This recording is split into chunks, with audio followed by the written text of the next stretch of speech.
Language, right. तो computer की language में हमने दो प्रकार की लैंग्वेज पढ़ी। एक पढ़ी हाई लेवल लैंग्वेज जिसको यूजर समझता है, और एक हमने लो लेवल लैंग्वेज समझा जिसको मशीन समझती है। और हमने ये देखा कि लो लेवल लैंग्वेज को भी दो भागों में बांटा गया है, एक तो बाइनरी भाषा होती है और दूसरी असेंबली भाषा होती है।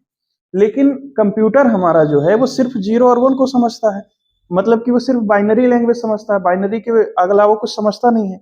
और यूजर जो समझता है वो या तो हाई लेवल लैंग्वेज समझेगा या तो असेंबली लैंग्वेज को समझेगा। तो इसका मतलब कि अगर यूजर कोई प्रोग्राम बनाएगा, कोई कोडिंग करेगा, तो वो किस में करेगा? या तो हाई लेवल लैंग्वेज में करेगा और या तो असेंबली लैंग्वेज में करेगा, और कंप्यूटर उसको समझ नहीं पाएगा। तो इस कंडीशन के लिए फिर हमारे पास कुछ सॉफ्टवेयर होते हैं जिनको क्या कहते हैं? लैंग्वेज ट्रांसलेटर कहते हैं। जैसे अभी एग्जाम्पल के लिए बताएं कि मान लो यहाँ पर जो है अमेरिका से कोई व्यक्ति आया हुआ है, ठीक है, यहाँ पर अमेरिका से कोई व्यक्ति आया हुआ है और यहाँ पर हमारे इंडिया के प्राइम मिनिस्टर साहब से मिलने आए हैं, ठीक है, कोई भी आए हो, विदेश मंत्री या कोई भी आए हो, ठीक है। अब प्राइम मिनिस्टर साहब अंग्रेजी नहीं बोल सकते और ये अमेरिका वाले जो व्यक्ति हैं ये हिंदी नहीं बोल सकते, ठीक है, मान लेते हैं कि ऐसा है, ठीक है।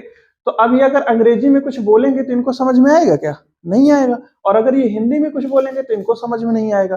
तो इस कंडीशन में क्या होगा कि बीच में एक व्यक्ति को रखा जाएगा, ठीक है, बीच में क्या किया जाएगा? एक व्यक्ति को रखा जाएगा, एक ऐसा व्यक्ति जो हिंदी भी जानता है और जो अंग्रेजी भी जानता है, दोनों लैंग्वेज जानता हो। तो जब ये अंग्रेजी में कुछ इनको बोलेंगे तो ये सुनेंगे और इसका हिंदी में अनुवाद करके इनको बता देंगे, ठीक है। और इसी तरीके से जब ये हिंदी में कुछ बोलेंगे तो ये सुनेंगे और ये उसको अंग्रेजी में कन्वर्ट करके इनको बता देंगे। तो इस तरीके से दोनों के बीच में वार्तालाप हो जाएगा। आजकल तो बहुत सारी डिवाइस आने लगी, यंत्र आने लगे हैं, जो आप लगा लीजिए और बोलिए तो सामने वाले को उसी की लैंग्वेज में सुनाई देने लगता है, ठीक है, ऐसा भी होता है। लेकिन पहले इस तरीके से काम चला करता था। तो यहाँ पर बीच में हम एक व्यक्ति का यूज करते हैं लैंग्वेज ट्रांसलेटर के रूप में। उसी तरीके से अगर हमने प्रोग्राम बनाया है हाई लेवल लैंग्वेज में, ठीक है, और कंप्यूटर हमारा कौन सा समझेगा? वो समझेगा मशीन लैंग्वेज, यानी कि बाइनरी भाषा को समझेगा, ठीक है। तो डायरेक्ट तो ये समझ नहीं पाएगा हाई लेवल लैंग्वेज का। तो यहाँ पे हम क्या करेंगे? एक सॉफ्टवेयर का यूज करेंगे जिसको हम बोलेंगे लैंग्वेज ट्रांसलेटर। फिर हाई लेवल लैंग्वेज में बनाएंगे प्रोग्राम, लैंग्वेज ट्रांसलेटर उसको बदलेगा किसमें? मशीन लैंग्वेज में, और मशीन उसको समझ के एग्जीक्यूट कर देगी, यानी कि रन कर देगी। सिंपल सी बात, समझ गए बात? तो अब हमको देखना है कि कितने प्रकार के लैंग्वेज ट्रांसलेटर होते हैं और किसका क्या काम होता है, ठीक है। तो इससे पहले मैं आपको ये चीज बताऊं, मैं दो चीजें और बताना चाहता हूं, ठीक है। एक होता है हमारा सोर्स कोड, एक होता है हमारा सोर्स कोड, और दूसरा होता है ऑब्जेक्ट कोड। दूसरा क्या होता है? Object code. तो ये दो चीजें होती हैं, इन दोनों चीजों को समझना भी जरूरी है, तभी हमको लैंग्वेज ट्रांसलेटर सही से समझ में आएंगे। तो हमने अभी दो चीजें समझ ली है कि एक हमारी हाई लेवल लैंग्वेज है, दूसरी मशीन भाषा है, ठीक है, एक यूजर समझेगा। तो यहाँ पर मान लीजिए कोई यूजर है और उसने यहाँ पर कोई प्रोग्राम लिखा, जैसे लिखा a बराबर 3 और b में रख दो 2 और c बराबर कर दो a प्लस बी और प्रिंट कर दो c की वैल्यू, ठीक है। ये पाइथन प्रोग्राम में लिखा गया एक कोड है जिसका आंसर आएगा 5, ठीक है। ये पाइथन लैंग्वेज में लिखा गया एक कोड है, ठीक है। कौन सी लैंग्वेज में लिखा हमने इसको? पाइथन में लिखा, ठीक है। अब पाइथन मैंने अभी क्या बताया था थोड़ी देर पहले, कौन सी लैंग्वेज है? हाई लेवल लैंग्वेज बताया था ना। तो ये हमारी कौन सी हो गई? हाई लेवल लैंग्वेज, ठीक है। तो अब ये तो हमने लिख दिया हाई लेवल लैंग्वेज में, लेकिन कंप्यूटर इसको समझेगा नहीं, ठीक है। तो जब हम हाई लेवल कोड लिखते हैं तो उसको क्या कहते हैं? सोर्स कोड कहते हैं। समझ गए बात को? हाई लेवल लैंग्वेज में लिखा गया जो प्रोग्राम होता है उसको क्या कहते हैं? सोर्स कोड कहते हैं, ठीक है। अब क्या होगा कि यहां पर कोई लैंग्वेज ट्रांसलेटर का यूज किया जाएगा कि नहीं? अभी मैंने बताया कोई लैंग्वेज ट्रांसलेटर होगा तो वो इसको ट्रांसलेट कर देगा किसमें? मशीनी भाषा में, करेगा कि नहीं? तो ये जो प्रोग्राम लिखा है इसको कोई लैंग्वेज ट्रांसलेटर यहाँ पे कन्वर्ट कर देगा मशीनी भाषा में, यानी कि बाइनरी भाषा में। इस तरीके से कुछ भी हो सकता है, ठीक है, जरूरी नहीं है कि यही होगा। इस तरीके से हमने बस एग्जाम्पल के लिए बता दिया, ठीक है। तो यहाँ पर क्या हुआ? हमने लिखा था हाई लेवल लैंग्वेज में, ठीक है, फिर उसको लैंग्वेज ट्रांसलेटर की मदद से बदल दिया गया किसमें? मशीन लैंग्वेज में। बदल दिया कि नहीं? मशीन लैंग्वेज में कह सकते हैं या पे बाइनरी में कह सकते हैं। समझ गए बात को? इतना समझ में आ गया ना।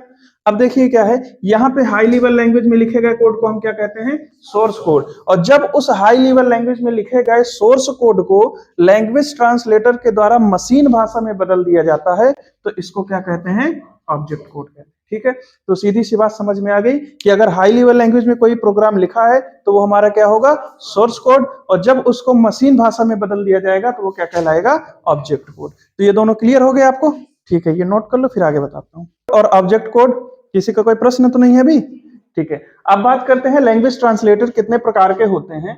तो लैंग्वेज ट्रांसलेटर हमारे जो होते हैं वो 3 प्रकार के होते हैं।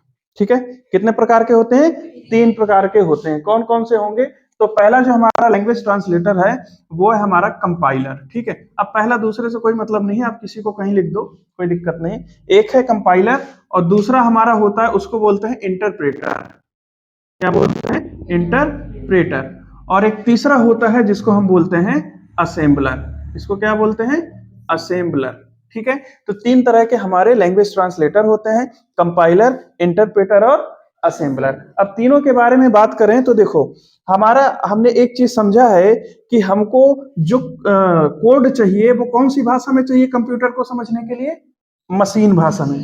ठीक है, कंप्यूटर कौन सा समझेगा, मशीन भाषा में समझेगा। तो ये जितने भी हैं ये सबका काम है कि जो हाई लेवल लैंग्वेज में जो प्रोग्राम लिखा जाता है उसको, यानी कि जो सोर्स कोड हमारा होगा, सोर्स कोड को ऑब्जेक्ट कोड में बदलना इनका काम है।